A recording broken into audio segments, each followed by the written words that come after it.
হেমঙ্গম হরিকীর্তন মহোৎসবমতীং সরস্বতীং সত্তমম সম্যম শাস্ত্রবিদম রসজ্ঞম অমলম মাধুর্যমুগ্ধাশয়ম শ্রীবিদ্যুৎ রমণাক্ষ কুঞ্জ সদনী সেবাপরাম সদ্গুণাম বন্দে বিষ্ণুপদাম বরেণ্য রসিকানন্দম বনাখ্যাং গুরুম বঞ্ছাকল্পতরুভ্যশ্চ কৃপা সিন্ধুভ্য এব চ পতিতানাং পাবনেভ্যো বৈষ্ণবেভ্যো নমো নমঃ।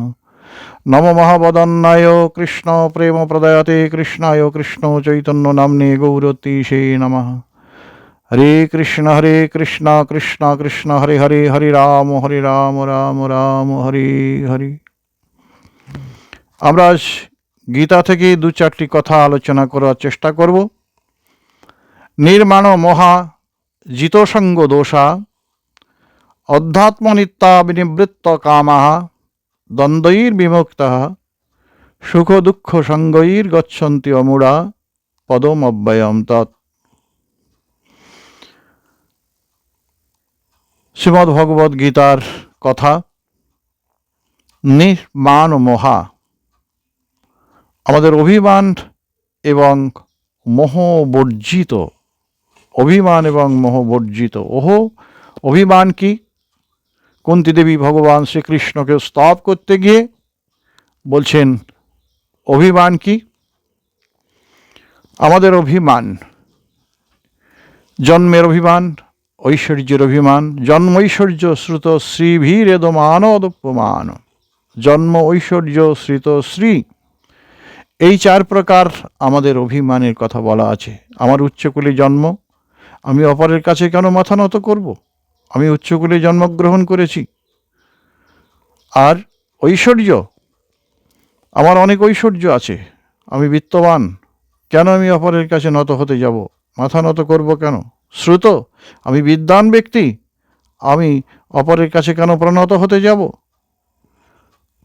আর রূপের অহংকার, শ্রী শব্দে আমরা রূপ ধরে নিতে পারি।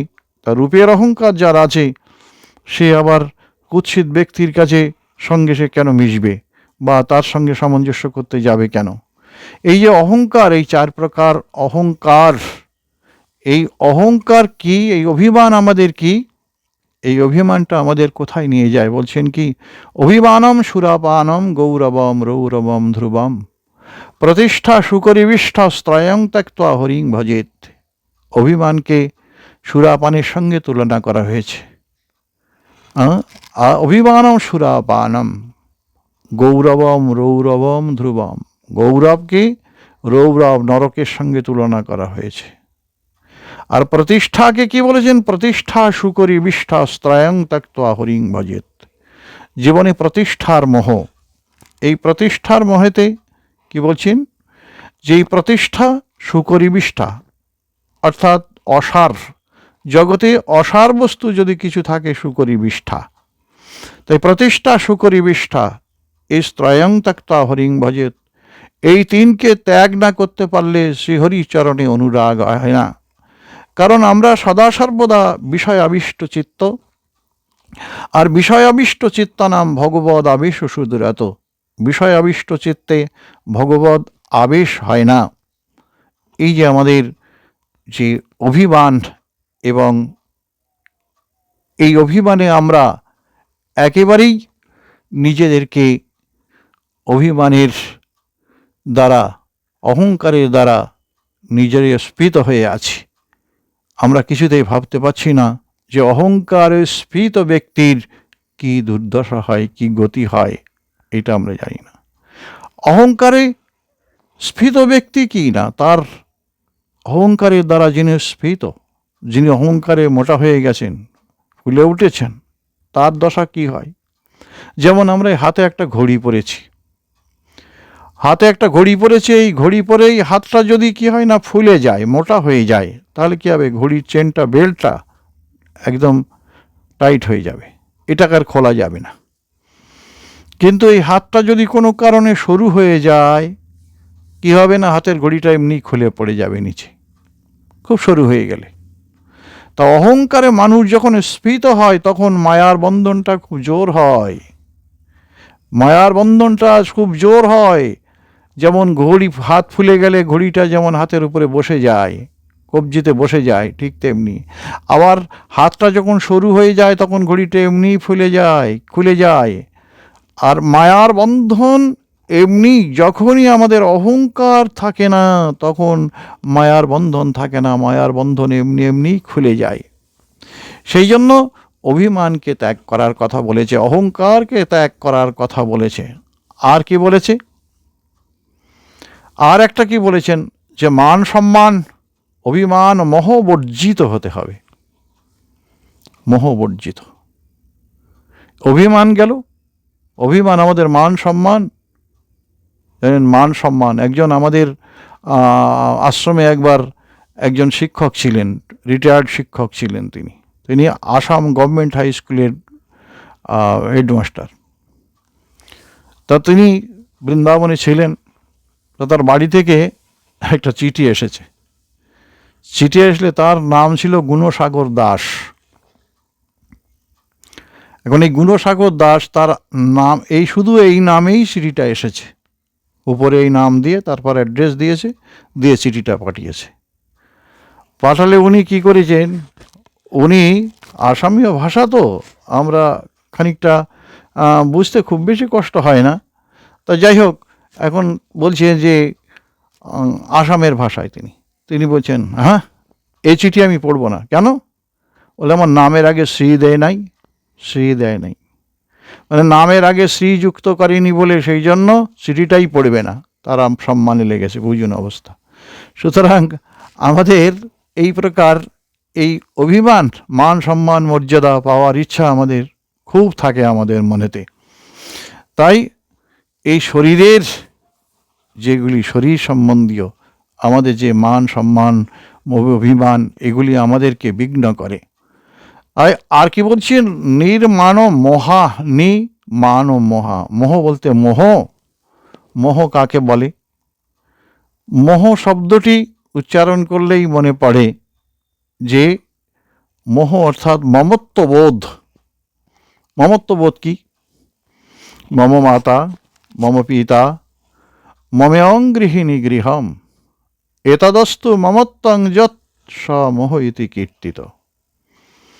আমার মাতা, আমার পিতা, আমার ভ্রাতা, আমার ভগ্নী, আমার স্বজন, আমার পুত্র, আমার কন্যা, এতদস্তু মমত্বং যৎ, এগুলিতে যাদের মমত্ব বুদ্ধিকেই মোহ বলে। তাহলে এই মোহটা কি জগতে অকারণ? বলে না। এই বহিরঙ্গা মায়া শক্তি তার বিমুখ মোহিনী শক্তির দ্বারা জীবকে মোহিত করে জগৎকে পরিচালনা করছেন। জগৎকে পরিচালনা করতে গেলে, জগতের সুষ্ঠুরূপে পরিচালনা করতে গেলে মোহ চাই। কেন মোহ চাই? মোহটা কি কাজে লাগে? বলে একটা ইটের উপরে ইট সাজিয়ে দিলে যেমন থাকে না, তার মাঝখানে সিমেন্ট দিতে হয়, বালি সিমেন্ট দিয়ে তারপরে ইটটাকে জোড়া হয়। ঠিক তেমনি দুটো মানুষের মধ্যে যদি মোহ উৎপন্ন না হয় তাহলে দুটো মানুষ একত্রে থাকে না। আমাদের সংসারে আমরা যেখানেই থাকি না কেন, ঘুরে ফিরে নিজের লোকগুলো যেখানে আছে সেখানে ফিরে যাই। কেননা এই মোহ নামক একটা বস্তু আছে বলে সেই জন্য আমরা এটা করে থাকি। আমরা যেখানেই যত দূরে যাই না কেন, আবার আমরা সেই কর্মস্থান থেকে ফিরে স্বজনের কাছে চলে আসি। এটাই আমাদের নিয়ম। তা এটা আমরা করে থাকি। এই যে মোহবর্জিত, কিন্তু এমন কোনো মানুষ পৃথিবীতে, এমন একটা মানুষের জীবনে অবস্থা আসে, বলে তাহলে কি মানুষের অহংকার থাকবে না, মানুষের যে মোহ থাকবে না? দেখুন, এই পরমার্থ অধ্যাত্ম জগতে প্রবেশ করার যে বিধান, এই মোহ থাকবে কি থাকবে না? মোহ না থাকলে কি হবে, থাকলে কি হবে? আমাদের জগতে যতক্ষণ আমাদের দেহ আছে, এই দেহেতে আমাদের মোহ থাকবেই। তাই আমাদের এই সব নিয়ে ভাবনার রাজ্যে প্রবেশ করতে হবে। যদি ভাবনার রাজ্যে না প্রবেশ করতে পারি, তাহলে আমাদের এই অহংকার, এই মোহ সব কিছু থেকে যাবে। আমাদের এই কি হয় না, মোহ বিষয় আবিষ্ট চিত্ত হয়ে আমরা সদা সর্বদা অবস্থান করব। আর বিষয় আবিষ্ট চিত্তানাং ভগবদ আবেশ সুদূরত। বিষয় আবিষ্ট ব্যক্তির কখনো শ্রী ভগবানে আবিষ্ট হতে পারে না, তার কখনোই ভগবানেতে অনুরাগ জন্মাতে পারে না। সেই জন্য বিষয় আবিষ্ট চিত্তানাং ভগবদ আবেশ সুদূরত। ভগবানের আবেশ হয় না? তাই আমাদের এই যে নির্মাণ মহা জিত নির্মাণ মহা, এই মোহ বর্জিত হতে গেলে বলছেন কি, এই জগতে যারা আমরা মানুষ হিসাবে সংসারে যারা আছি, সৃষ্টির সেরা জীব মানুষ, আমরা স্বজন পরিজন পরিবেষ্টিত হয়ে সংসারে আছি, শুধু ভাবনা রাজ্যকে পরিবর্তন করতে হবে। কি ভাবনা রাজ্য? কেন বল, তুমি অর্থ উপার্জন করো, সেখানে কি ভাবনা হবে? ভাবনা হবে তোমার কার্যের তরে উপার্জিব ধন, তোমার সেবার জন্য আমি ধন উপার্জন করব। আর কি বন্ধু দ্বারা সুতাসুত, আমার বন্ধু প্রতি মোহ আছে, আমার দ্বারা আমার স্ত্রীর প্রতি মোহ আছে, আমার সুতাসুত অর্থাৎ আমার কন্যা আমার পুত্রের প্রতি মোহ আছে। এই মোহটা আমার কিভাবে যাবে? বলছেন এই মোহের মধ্যে থেকে আমি কি করব? বলেন এদের কথা ভাববে তুমি। বন্ধু দ্বারা সুতাসুত তব দাসী দাস, বন্ধু বলো, দ্বারা তোমার স্ত্রী বলো, আর কন্যা পুত্র, এরা সকলে কারা? না তব দাসী দাস। হে প্রভু, এরা সকলেই তোমার শ্রীচরণের দাস দাসী। তাই কি না এদেরকে রক্ষা করবার দায়িত্ব, এদেরকে পালন করবার দায়িত্ব শুধু আমাকে দিয়েই সংসারে রেখেছ, তাই আমি পালন করছি। ভাবনার পরিবর্তন, এদের সব দায়িত্ব সুচারুভাবে আমি পালন করছি, কেননা তোমার সংসারে করিব সেবন নহিব ফলেরও ভোগী। তোমার সংসারে থেকে আমি শুধু সেবা করব, কেমন না আমি সংসারের মালিক হব না, মালি হব। মালিক, মালিকের ক কেটে দিলে কি হয়? মালি। মালি কি করে না পরিচর্যা করে, সেবার কাজ করে। তা আমি সংসারের মালিক হব না, আমি মনে মনে ভাবনার দ্বারা আমি মালি হব, মালিক হব না। কেন মালি হব না? মালি হয়ে আমি কোন বাগানে সেবা করব? এটা ভগবান শ্রীকৃষ্ণের বাগান, গোবিন্দের এই বাগান। অর্থাৎ এই সংসারটাকে ভাবতে হবে যে সব কিছু গোবিন্দের, তার সন্তুষ্টি বিধানের জন্য সবাইকে সব সন্তুষ্ট করে সবাইকে সবার জায়গায় রেখে আমি আমার ভাবনা রাজ্য, আমি নিজেকে মনমনা হয়ে অবস্থান করব। অর্থাৎ ভগবানের চরণে নিজেকে সমর্পণ করে আমি সকলের সেবায় আমি রত থাকব। আর মনস্মরে দাসু পতির গুণানাম, মন প্রাণপণে পরমপতির গুণানুকীর্তন করবে এই মন। এইভাবেই সংসারে থাকবার কথা। যদি আমরা এইভাবে অগ্রসর হই তাহলে আমরা ভক্তি লাভ করতে পারব। আর জিত সঙ্গ দোষা, জিত সঙ্গ দোষা, জিত সঙ্গ দোষা বলতে কি? আসক্তিজনিত সঙ্গ।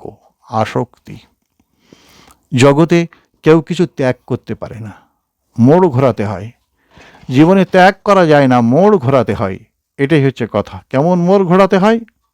যেমন আমাদের বলছেন, বিষয়েতে প্রীতি এবে আছয়ে আমার, সেই মতো প্রীতি হোক চরণে তোমার। আমার বিষয়ে যেমন প্রীতি আছে এখন, ঠিক সেই প্রকার তোমার চরণে আমার প্রীতি হোক।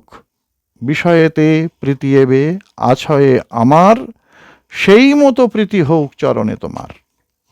এই যে মোড় ঘোরানো যে সঙ্গ, জিত সঙ্গ দোষা।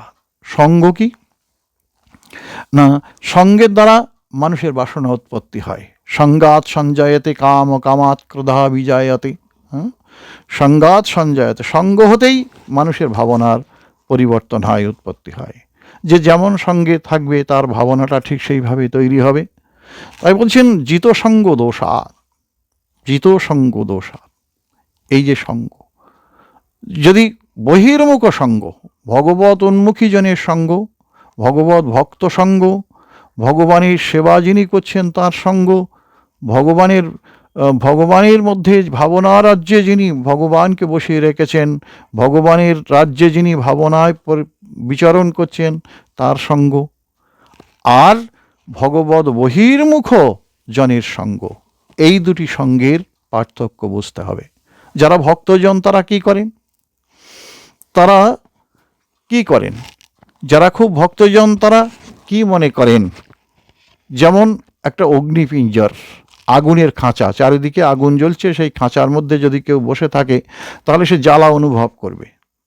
তো এই খাঁচার মধ্যে বসে যেমন জ্বালা অনুভব করে, আগুনের খাঁচার মধ্যে বসে, ভক্তজন এই অভক্তজন পরিবেষ্টিত হয়ে যখন থাকে, যাদের কৃষ্ণ ভাবনা নেই, যাদের অন্তরে ভগবান বলে কোনো জিনিস নেই, যারা শুধুমাত্র আহার নিদ্রা ভয় মৈথুন এই চারটি ধর্মের দ্বারা চালিত হয়ে তারা নিজেদের শুধু এই ভোগময় ভূমিতে ফেলে রাখে, ঈশ্বর চিন্তা তার মধ্যে আনে না।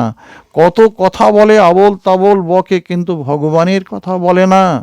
দিবস রজনী আবোল তাবোল পাঁচাল পাড়িতে পারো, তাহার ভিতরে কখনো কেন কি গোবিন্দ বলিতে নারো, প্রেমানন্দ ঠাকুরেরা বলছেন। তা আমরা যে দিন রাত কত কথা বলছি, এর মধ্যে একবার গোবিন্দ পুণ্ডরীকাক্ষ নাম উচ্চারণ করতে পারছি না? দিবস রজনী আবোল তাবোল পাঁচাল পাড়িতে পারো, তাহার ভিতরে কখনো কেন কি গোবিন্দ বলিতে নারো। তোমার কি একবার এই গোবিন্দ পুণ্ডরীকাক্ষ নাম উচ্চারণ করতে পারো না? গোবিন্দ নাম, যমরাজ কি বলছেন? নারায়ণ নাম অস্তি বাগস্তি বশবর্তিনী, তথাপি নরকে ঘরে পচ্যন্তে তদদ্ভুতম। যমরাজ বলছেন জি, জগতে নারায়ণ নাম ছিল, উচ্চারণ করবার মতো জিহ্বা ছিল, এরা যদি একবার এই নামটা যদি উচ্চারণ করত, তাহলে আমার এই জম ঘরে এত ভিড় হতো না, আর আমার এত ডিউটি বাড়তো না। জমের ডিউটি বেড়ে গেছে, মানে সব জম ঘরে যাচ্ছে বলে মানে জমের ডিউটি বেড়ে গেছে। তাই বলছেন জিত সঙ্গ দোষান, যে বরং হতো বহ জ্বালা, অত্যন্ত জ্বালা। পঞ্জারান্তর ব্যবস্থিতি নো সৌরী বিমুখ চিন্তা জনসম্বাস বৈশ্বাসম। সৌরী বিমুখ, সৌরী মানে কি? ভগবান। সেই ভগবান, সৌরী বলতে ভগবান শ্রীকৃষ্ণকে সৌরী বলা হয়েছে। যে নো সৌরী বিমুখ চিন্তা, ভগবত বিমুখ জনের সঙ্গে ভক্তজন যদি থাকে, তবে এই এই সঙ্গদোষে তার কি হয় না? ভগবত স্মৃতি দূরে চলে যায়, সে ভগবানকে স্মরণ করতে পারে না, ভগবানের চিন্তা করতে পারে না, ভগবানের সেবা ভাবনা করতে পারে না, কোনো কিছুই তার ভাবনা রাজ্যে আসে না। এটাই একটা বড় বিচিত্র, এটা আমাদের বুঝতে হয়। আর কি বলছেন? অধ্যাত্ম নিত্যা বিনিবৃত্ত কামাহা, অধ্যাত্ম নিত্যা বিনিবৃত্ত কামাহা বলছেন পরমাত্ম তত্ত্বে সে নিত্য প্রতিষ্ঠিত। পরমাত্ম তত্ত্ব, তত্ত্বটা কি? তত্ত্ব হচ্ছে আমাদের জ্ঞাতব্য, যা আমাদের এই জীবনে জানতে হবে। মানব জীবনে জানার অনেক কিছুই আছে, কিন্তু পরমার্থটা হচ্ছে পরমার্থ তত্ত্বটাই জানতে হবে। পরমার্থ কি? পরম শব্দে কি শ্রেষ্ঠ, অর্থ শব্দে প্রয়োজন। জীবনের প্রয়োজন সম্পর্কে আমরা জানি, কিন্তু পরম প্রয়োজন কি তা আমরা জানি না।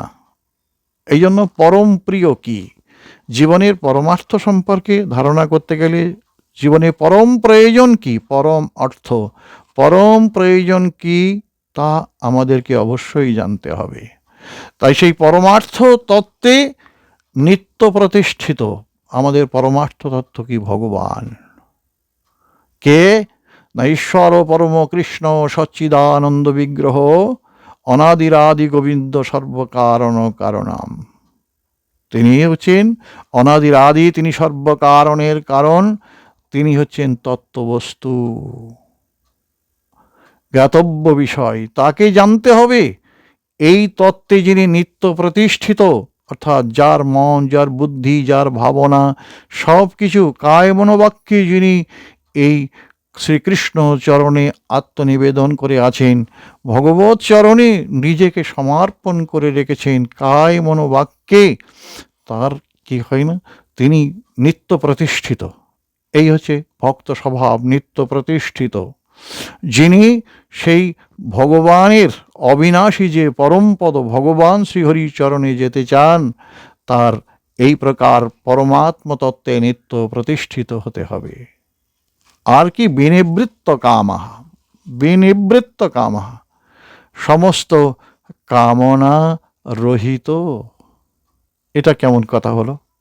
সংসারে থাকবে এই মানে কামনা বাসনা সবই থাকবে, এখানে নিবৃত্ত কামাহা, এটা কেমন কথা বলছেন? দেখো, আমরা সব কিছুকে পরিত্যাগ করার কথা বলি সদা, সততং কীর্তয়ন্ত মাং যতন্তস্য দৃঢ়ব্রতা।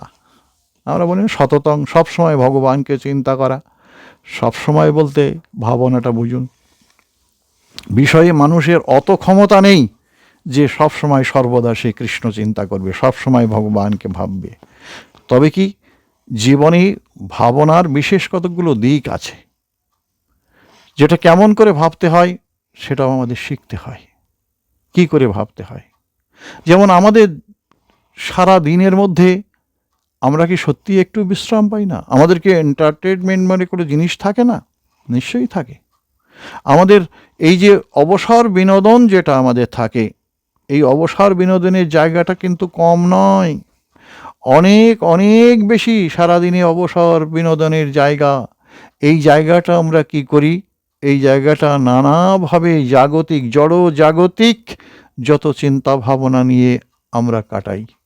এই সময়টা ভগবানের জন্য দেই না।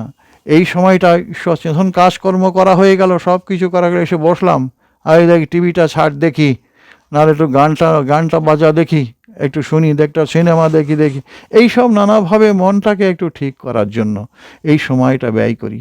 সময় পাই না তা কথা নয়, কিন্তু অবসর সময়টা গোবিন্দ চরণে নিজেকে সমর্পণ করে রাখতে পারি না। এই যে কামনারহিত, বাসনারহিত এইভাবে বাসনা বর্জন করা যায় না। বাসনা কি? কৃষ্ণে তৃষ্ণা চিরং বতলম্বতে। বাসনা কি? আমার কামনা কি? এই কামনা বাসনা জগতে সব কিছুর মধ্যে সব কিছু নিয়ে ভগবানের চরণে যেতে হবে। দেখুন তারপর কি হবে? ডুব দিতে হবে সেখানে। ডুব দিলে কি হয় দেখুন, একটা পাত্রে ধরুন কিছু সোনার উপর টুকরো ফেলে রাখলেন, তো সোনার টুকরো কিছু ফেলে রাখলেন। একটা পাত্রে জল নিন, জল নিয়ে সেখানে কিছু সোনার টুকরো, কিছু মুগ ডাল কিছু ফেলে রাখুন, ভিজিয়ে রাখুন, দীর্ঘদিন ভেজাতে থাকুন, জলের মধ্যে রেখে দিন। জলের মধ্যে রেখে দিলে দেখবেন কি হবে, কি হবে? জলের মধ্যে রেখে দিলে, জলের মধ্যে যখন আমরা রেখে দেবো, ওটা আস্তে আস্তে পচে যাবে, নরম হয়ে যাবে।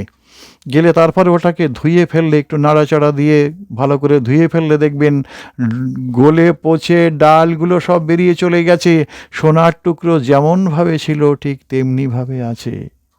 তেমনি ভগবত বাসনা এবং বিষয় বাসনা দুই একসঙ্গে নিয়ে ভগবানের চরণে ডুব দিতে হবে।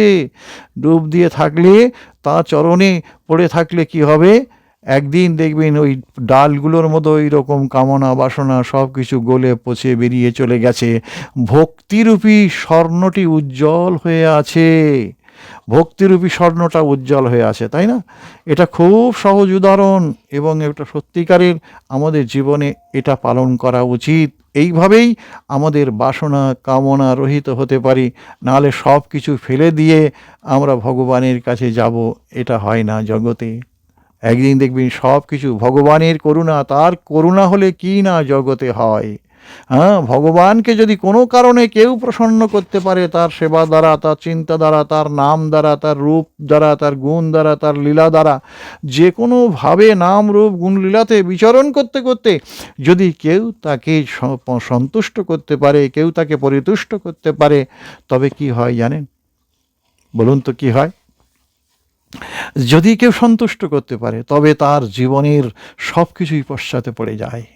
কামনা বাসনা ঝঞ্ঝাবাত যা কিছুই থাকুক না কেন জীবনে, এগুলো সহজাত। জীবনের কাম ক্রোধ লোভ মোহ মদ মৎসর্য জীবের জীবন পাশে বসি, অসৎ চেষ্টা রজ্জু পাশে পথিকে ধর্মনাশে, প্রাণ লয়ে করে কষাকষি।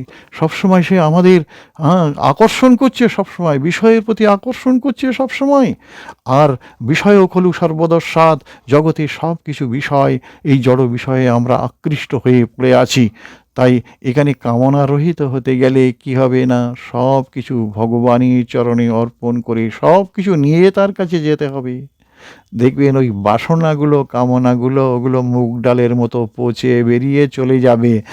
আর যে শুদ্ধা ভক্তি স্বর্ণের ন্যায় সুবর্ণের ন্যায় সমুজ্জ্বল হয়ে বিরাজ করবে, সেই ভক্তিতে ভগবান প্রসন্ন হয়ে আমার জীবনে তিনি পরম আপন হয়ে আমাকে করুণা করবেন, আমার কাছে আসবেন। তিনি হরিনাম নময়তি, তিনি নামেন, কাছে আসেন, তার চরণে শরণাপন্ন হলে তিনি জীবের কাছে আসেন।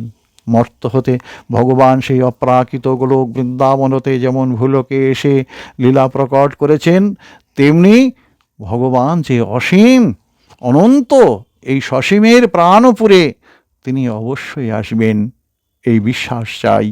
কারণ এই মানব জীবন অতীব সংক্ষিপ্ত জীবন, যে জীবনে আমরা ভগবৎ পাদপদ্ম লাভ করতে পারি, যে জীবনে পরম বস্তু লাভ করতে পারি, যে জীবনে সংসার আচ্ছন্ন জীবের সমস্ত হেয়তা নশ্বরতা অপরতার পরপারে দিব্য প্রাকৃত শাশ্বত শ্যামল সুন্দর ভগবান শ্রীহরির মাধুর্য বিমণ্ডিত লীলা সৌষ্ঠবকে আমরা পরমানন্দে গ্রহণ করতে পারি। এই তো আমাদের মানব জীবন। তাই এখানে কি বলছেন না, অধ্যাত্ম নিত্যাবিনিবৃত্ত কামাহা। আবার কি বলছেন, দ্বন্দ্বের বিমুক্তা, দ্বন্দ্বের বিমুক্তা। আচ্ছা, দ্বন্দ্ব হতে মুক্ত। বলুন তো দ্বন্দ্বের বিমুক্তা কি? দ্বন্দ্বের বিমুক্তা কি? এটা তো বুঝলাম, দ্বন্দ্বের বিমুক্তা অর্থাৎ সর্বপ্রকার দ্বন্দ্ব হতে বিমুক্ত হতে হবে। দ্বন্দ্ব কি? দুটো বিপরীত জিনিসের সংঘাতই দ্বন্দ্ব, দুটো বিপরীত ধর্মী জিনিসের সংঘাতই দ্বন্দ্ব। যেমন সুখ দুঃখ, ভালো মন্দ, শোক, এই যে সুখ দুঃখ ভালো মন্দ শীত উষ্ণ, এই হচ্ছে দ্বন্দ্ব, দুটো বিপরীত ধর্মী জিনিসের মধ্যে দ্বন্দ্ব।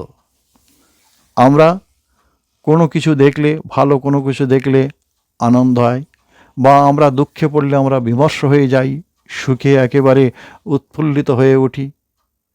সেই জন্য গীতাতে ভগবান বলছেন, সুখেষু বিগত স্পৃহা দুঃখেষু অনুদ্বিগ্ন মনা সুখেষু বিগত স্পৃহা।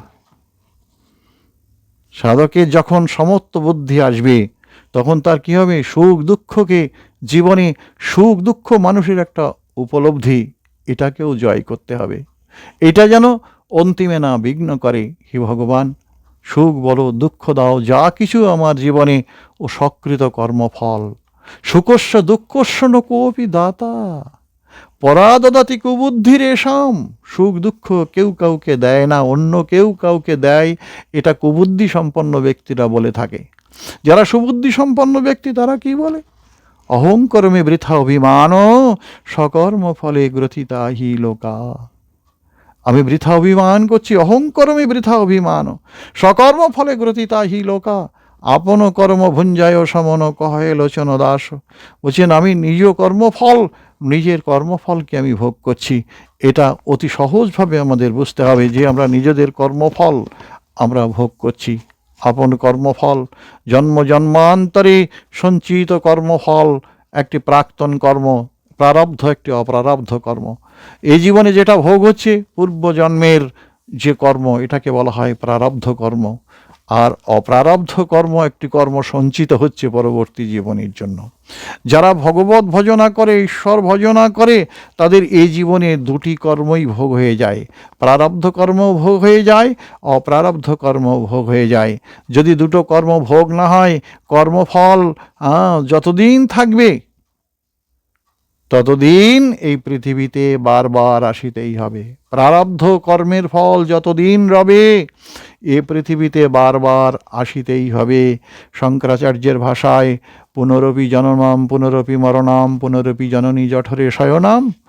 আসতেই হবে, এখানে কোনো উপায় নেই। এই কর্মফল খণ্ডাইতে নারে জন্মদাতা পিতা। তবে কি সাধন ভজন করলে, ভগবত চিন্তায় নিমগ্ন হলে, ভগবত চিন্তা সাগরে যদি জীব অবগাহন করতে পারে, তবে তার দ্বারা কি হয়? এ জীবনে যখন কর্মফল ভোগ হয়, সেই কর্মফল ভোগের যেটা ফাল হয়ে ঢুকতো সেটা সূচ হয়ে ঢোকে, যেটা ফাল হয়ে ঢুকতো সেটা সূচ হয়ে ঢোকে। অর্থাৎ কর্মফল তার ভোগ হয়, কর্মফল উড়ে যাবে না, সবাইকে কর্মফল ভোগ করতে হবে। কিন্তু কি হয়, যারা এই জীবনে যারা ভগবানকে আশ্রয় করবে, তাদের কর্মফল ভোগ করবার সময়ে তারা একেবারে বিমর্ষ হবে না, অতটা ভেঙে পড়বে না, মূর্ছাপ্রাপ্ত হবে না। তারা জানবে ভগবান সব কিছু তোমার তত্ত্বে অনুকম্পাম সুসমীক্ষ মান্য ভুঞ্জান এবাত্মকৃত বিপাকম। এই যা জগতে ভোগ করছি ভালো মন্দ সব এবাত্মকৃত বিপাকম, আমার আত্মকৃত বিপাক।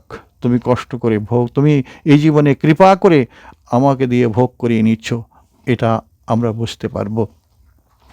তাই এখানে কি বলছেন, এই যে দ্বন্দ্বই বিমুক্তা, দ্বন্দ্ব থেকে, দুই প্রকার দ্বন্দ্ব, ভালো মন্দ সব কিছুর ঊর্ধ্বে উঠতে হবে, উঠে একটা মহা সাম্যের জায়গায় বিরাজ করতে হবে, যেখানে ভালোও নেই, যেখানে মন্দও নেই, যেখানে নিত্য শাশ্বত সনাতনী, ভালো থাকলে সেখানে মন্দ আছে, মন্দ থাকলে সেখানে ভালো আছে, কিন্তু ভগবৎ রাজ্যে চির আনন্দময় ভূমি, যেখানে সব কিছুই ভালো, সেখানে কোনো কিছু মন্দের কোনো কিছু নেই। হ্যাঁ, চির আনন্দের রাজ্য, সেই আনন্দের রাজ্যে জীবকে অগ্রসর হতে হবে, সেই আনন্দ রাজ্যে সকলকেই যেতে হবে। তুষ্যন্তি চ রমন্তি চ, রমণের ভূমিতে জীবকে যেতে হবে, আনন্দের ভূমিতে জীবকে যেতে হবে। তাই দ্বন্দ্বৈর বিমুক্তা। আর একটি কি বলছেন, সুখ দুঃখ সঙ্গৈর। এই যে সুখ দুঃখ, সুখ এবং দুঃখ জগতে দুটো জিনিস, একটা উপলব্ধি। সুখ কে দেয়, কে চায়? সুখ কে দেয়, সুখ কে চায়? সুখ চায় আমাদের দেহ, সুখ চায় আমাদের দেহের রাজা মন, সমস্ত ইন্দ্রিয়ের রাজা যে মন, সেই সুখ চায়। আর সেই সুখ চায় বলে সে সুখ পায় জগৎ থেকে। এই সুখ যখন পায় তখন কি করে না, আমাদের কাছে সুখটা কি না, দুঃখই সুখের মুখোশ পরে আমাদের সামনে আসে। দুঃখ কি করে না, সুখের মুখোশ পরে আমাদের কাছে আসে। শেষে দেখা যায় যে মুখোশটা যেই সরে যায়, সে তো এত সুখ নয়, যে এই যে দুঃখ। জীবনে কিন্তু সব জিনিস এই প্রকার, সেখানে সুখের পরিণাম হচ্ছে দুঃখ। হ্যাঁ, পুতনা এসেছিল, পুতনা সুন্দরী রমণীর বেশ ধরে স্তনে কালকূট বিষ মাখিয়ে তিনি এসেছিলেন কৃষ্ণকে হত্যা করবেন বলে, বধ করবেন বলে। কৃষ্ণ যখন এর স্তনদুগ্ধ পান করতে শুরু করলেন, তখন কৃষ্ণ কি বলেছিলেন, পুতনা বলছে, সা মঞ্চ মঞ্চ অলমিতি প্রভাসিনী, ওরে কৃষ্ণ আমায় ছেড়ে দে, আমি আর সহ্য করতে পারছি না। কৃষ্ণ বলে, ও মাসি, মা আমাকে সবে ধরতে শিখিয়েছে, এখনো ছাড়তে শেখায়নি। আমি যাকে ধরি তাকে আর এখানে রাখি না, তাকে আকর্ষণ করে আমার নিত্য শাশ্বত সনাতনী অপ্রাকৃত আনন্দময় লোকে তাকে নিয়ে যাই। জন্ম মৃত্যু চক্র হতে চির নিষ্কৃতি দিয়ে তাকে এই মোহময় মায়াময় সংসার থেকে তাকে চির নিষ্কৃতি দান করি। সে রাক্ষসী হোক আর যেই হোক না কেন, কোনো কিছুই আমি বিচার করি না, তাকে এই জগতের মায়ামোহের অতীতে তাকে আমি নিয়ে চলে যাই। পুতনা এসেছিল সুন্দরী রূপ ধরে, শেষে দেখা গেল বিশাল বড় রাক্ষসী পড়ে আছে। তেমনি সুখ আমাদের কাছে আসে, অত্যন্ত সুন্দরভাবে আসে, আর যখন যায় তখন কি না তার স্বরূপটা দেখিয়ে যায়। আমি ছিলাম সুখ, এই দেখো আমার স্বরূপ, আমি দুঃখ। এই বিষয়টা আমাদের ঋষিদের, এই উপলব্ধিটা আমাদের সকল মানুষের মধ্যে ঢুকবে কেন? এটা যারা জ্ঞানী ব্যক্তি তারা এটাকে উপেক্ষা করবে কেন? সব মানুষের মধ্যে ঢুকবার কথা নয় সব জিনিস, তার মর্ম কথা সবাই বুঝবে না, কিন্তু কিছু ব্যক্তি তো থাকবে যারা এই জীবনে, যারা এসবের মর্ম কথা উপলব্ধি করতে পারে। এমন মানুষ কি পৃথিবীতে নেই? নিশ্চয়ই আছে, নেই এ কথা বলবো না, নিশ্চয়ই আছে। তাদেরকে এগুলো করতেই হবে। তাই কি বলছেন যে সুখ দুঃখ সঙ্গই গচ্ছন্তি অমূঢ়া। এই যে অমূঢ়া, মূঢ় এবং অমূঢ়, ভগবান বলছেন না, মূঢ় ব্যক্তিরা আমাকে জানতে পারে না। অবজানন্তি মাং মূঢ়াং মানুষিং তনুমাশ্রিতম পরম ভাবমজনন্ত মম ভূত মহেশ্বর। ভগবান কি বলছেন? অবজানন্তি মাং মূঢ়াং, মূঢ় ব্যক্তিরা তারা আমাকে জানতে পারে না। আমি যে মানব তনু আশ্রয় করেছি, আমার এই মানব তনুর অন্তরালে যে দিব্য ভাব লুকায়িত আছে, এটা জগতের মূঢ় ব্যক্তিরা জানতে পারে না। মূঢ় মানতে কি? অজ্ঞান ব্যক্তিরা জানতে পারে না। অজ্ঞান কি? যার জ্ঞানকে আচ্ছন্ন করে রেখেছে আমাদের অজ্ঞান। অজ্ঞানেন আবৃতাম জ্ঞানাম তেন মুহ্যন্তি জন্তবা।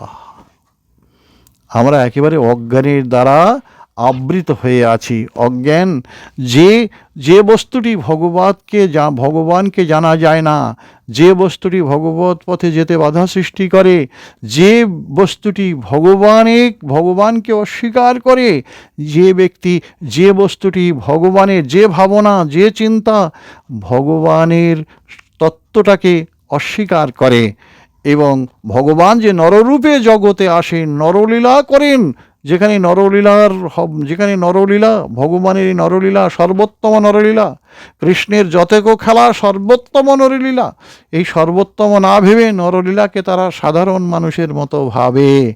কিন্তু আমার যে অবজানন্তি মাং মূঢ়াং, আমার মানব তরুর অন্তরালে যে দিব্য ভাব লুকায়িত আছে, এটা কেউ জানতে পারবে না, মূঢ় ব্যক্তিরা জানতে পারবে না। তারা জানে কারা?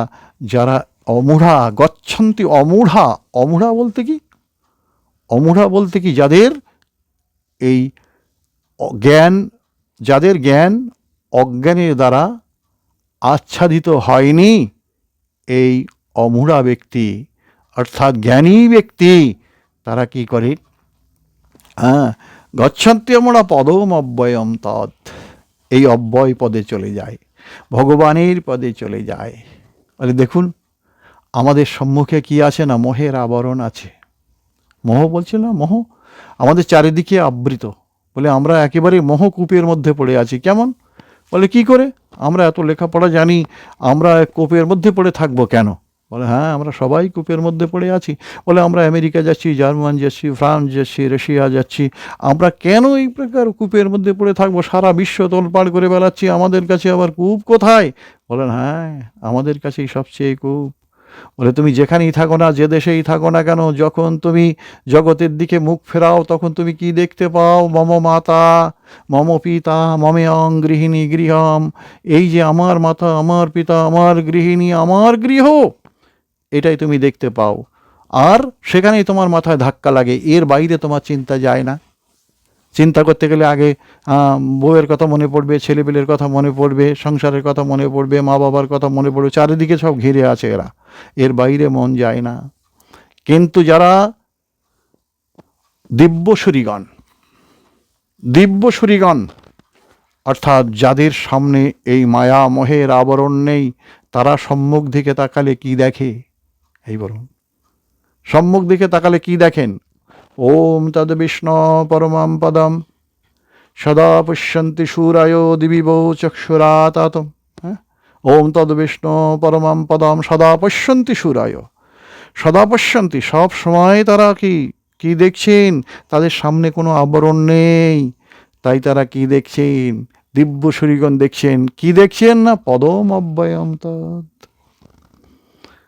অব্যয় পদ ভগবান শ্রীহরির চরণ প্রান্তে তাদের মন বুদ্ধি ভাবনা সব কিছু সম্পৃক্ত হয়ে আছে। তারা যখনই সামনের দিকে তাকাবে তাদের সামনে তো কোনো আবরণ নেই। এই দৃষ্টিটা সোজা, আবরণ না থাকলে কোথায় যাবে? সেই দিব্য আনন্দ লোক, যেখানে যদ্গত্বা নিবর্তন্তে তদ্ধাম পরমাম মম, যেখানে গেলে জীবকে আর কোনো দিন এই মায়ামহের সংসারে আসতে হবে না। ভাবুন তো, এই সংসারে সবাইকে ছেড়ে আমরা যখন যাব এই জগতের দিকে তাকিয়ে দেখুন ভালো করে, যে কেউ আমাদের যাওয়ার সময় সবাই আমাদেরকে বিদায় দেবে এই পৃথিবী থেকে, বলে এটাই চিরায়িত নিয়ম। কিন্তু আসবার সময় কি কষ্ট পেয়েছিলাম সেটা মনে নেই। ওই জননীর কোলে, মায়ের কোলে কি আনন্দে সবাই এ নিয়ে একটু খেলা দেয়, ও নিয়ে একটু খেলা দেয়, ও নিয়ে একটুখানি বাড়ি নিয়ে যায়, বলে দেখি না তোমার নাতিটা দাও, দেখে একটু নিয়ে যায়, নিয়ে তারা একটু খেলে আনন্দ করে। আরে আপনি বুড়ো হয়ে গেলে কেউ বলে না কি যে বুড়োটাকে আমার কাছে দাও, একটু নিয়ে যাই, বাড়ি নিয়ে আনন্দ করি? কেউ করবে না, এখন বারান্দার মাথায় ফেলানো থাকবে, কেউ যাবে না বুড়োটাকে নিয়ে আনন্দ করতে। সুতরাং মনে রাখতে হবে যে জগতে যখন আসি তখন খুব ভালোবাসি, বুঝতে পারি না আসবার কষ্টটা, কিন্তু জগৎ থেকে যাওয়ার সময় ভালো করে ভগবান বুঝিয়ে দেন আর আসবে এই পেটের গন্ডগোল, হাঁটুর ব্যথা, কোমরে ব্যথা, পায়ে ব্যথা, কি সব চারিদিকে সব ব্যথা আর ব্যথা, হাঁটতে পারি না, চলতে পারি না, খেলে সহ্য হয় না, চিবোতেও পারি না, দাঁত নেই, চোখে দেখি না, কানে শুনি না, এইসব কত রকম এসে যাওয়ার সময় এসবগুলো কেন হয় বলুন তো? যাওয়ার সময় ভালো করে বুঝিয়ে দেয়, আর আসবে?